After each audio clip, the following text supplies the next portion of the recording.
Guillaume C'est moi. Meurice. Oui, dernière ligne droite avant le vote final. Tous les candidats font leur maximum pour nous pécho.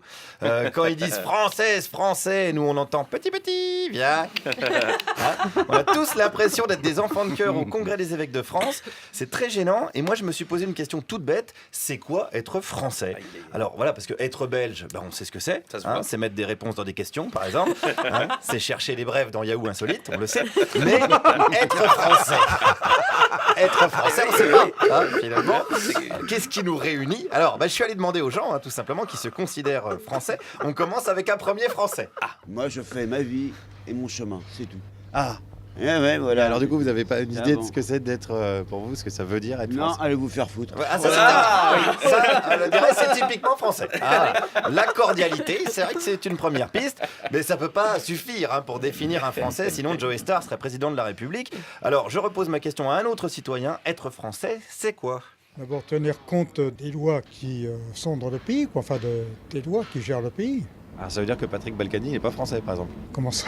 Il respecte pas vraiment les lois, du coup. Bon, respecte pas les lois, ce n'est pas à la lettre, mais disons quand même les lois, je veux dire, lois et coutumes, quoi. Ah, alors là, c'est bon. C'est vrai qu'il respecte les coutumes, Patoche, celle de Levallois. Alors ça, c'est être français et faire de la politique dans les Hauts-de-Seine. C'est pas non plus ce qui peut nous définir dans la globalité. Alors, on continue à chercher. Allez, qu'est-ce qu'être français? Je pense que d'être français, c'est tout simplement de parler français. C'est ce qui fait une très grande communauté. Voilà. Mais alors ça veut dire que Franck Ribéry, il n'est pas français, par exemple. Si, parce que je pense qu'il faut être très tolérant, c'est-à-dire que peut-être que ce qui est bien dans le langage de Ribéry, c'est que ça fait marcher l'imaginaire. Ah, ça c'est sûr. Non, mais c'est vrai. Il fait évoluer la langue française, qui est vivante. Il a raison. Il fait évoluer la syntaxe, Franck Ribéry. Peut-être qu'un jour, à la place de la clause Molière, il y aura la clause Ribéry. On ne sait pas. Comme on dit en Ribéry, la roue tourne va tourner, certainement. Mais si être français, c'est seulement parler français, alors Lara Fabian serait française. Et ça, on ne peut pas l'accepter. Il faut donc continuer à chercher. Être français, c'est quoi? On est admis par son comportement, le sens du travail, la morale, Ça, c'est le comportement français, ça? oui, Le sens du travail et la morale? oui. Alors moi, je connais pas mal de Français qui respectent pas ça, quand même. Bon, c'est des mauvais Français. Mais Ouais. ils sont Français tout de même. Ah, ils sont quand même français. Eh oui. Donc alors ça suffit pas, alors? Qu'est-ce qui suffit pas? Ça suffit pas d'avoir un bon Non, comportement? mais il y a les bons Français et les mauvais Français. Il y a les bons musulmans et les mauvais musulmans. Alors ouais, attends. Ouais, On y vient. On y vient. Je vois où tu veux en venir. Je pense que cette dame veut parler de Faudel. Je pense, voilà. Alors on va pas s'engager là-dedans. Pareil pour les bons et les mauvais Français. On est en pleine polémique là, avec le Veldiv. Marine Le Pen est à deux doigts de nous expliquer que le projet c'était d'emmener des Juifs faire du vélo. C'est hyper compliqué comme sujet. Tiens, puisqu'on parle d'histoire. La France, pour moi, c'est un package. On adhère à son histoire, aux valeurs communes qu'on a, liberté, égalité, fraternité. Est-ce que Éric Zemmour, il est français, du coup? Mais bien sûr, Pourtant, il est pas tellement fraternel. mais c'est pas grave. Alors il respecte pas. Mais non, mais il est quand même français. Mais oui, mais du coup ça marche pas. Sinon Zemmour faudrait l'expulser dans son pays. La xénophobie, allez hop, en charter, parce qu'il respecte pas du tout la devise de la République. Alors on continue.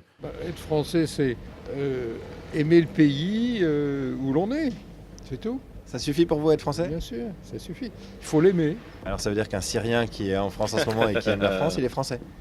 Alors, pourquoi vous prenez un Syrien? Il n'y a pas de raison. Non, mais je veux dire un étranger. Bon, il ne faut pas exagérer, il ne faut pas pousser trop loin. Voilà, mais oui, il faut pousser jusqu'où, c'est compliqué de doser le poussage. Est-ce que c'est normal qu'un étranger qui vit en France depuis longtemps et qui paye ses cotisations ne puisse pas voter? Est-ce que c'est normal que le vote de Francis Lalanne ne compte pas double? Vu comment il se défonce quand même pour la patrie. Ça pose plein de questions. Mais alors attention, être français, ce n'est pas tomber dans l'angélisme. D'ailleurs, c'est pour ça que Mme Le Pen est là, pour nous le signaler. Il y a des choses qui sont réelles, qu'on ressent, on regarde dans la rue. Moi, je pars de Paris, justement, parce que j'en ai marre de voir ça. De voir des Roms Enfin, tout ce qui se passe là. L'autre jour, je suis Faubourg Saint-Honoré. Je vois pas 3 groupes de jeunes filles roms, mais avec une agressivité, j'ai jamais vu ça. Je sais pas, mais je dis pas ça d'une façon mauvaise. Oui, être français, c'est aussi dire des choses d'une façon pas mauvaise, mais quand même qui pue un peu du cul. Parce que être français, c'est surtout constater que dans le pays des Lumières, il serait peut-être temps de remettre le courant.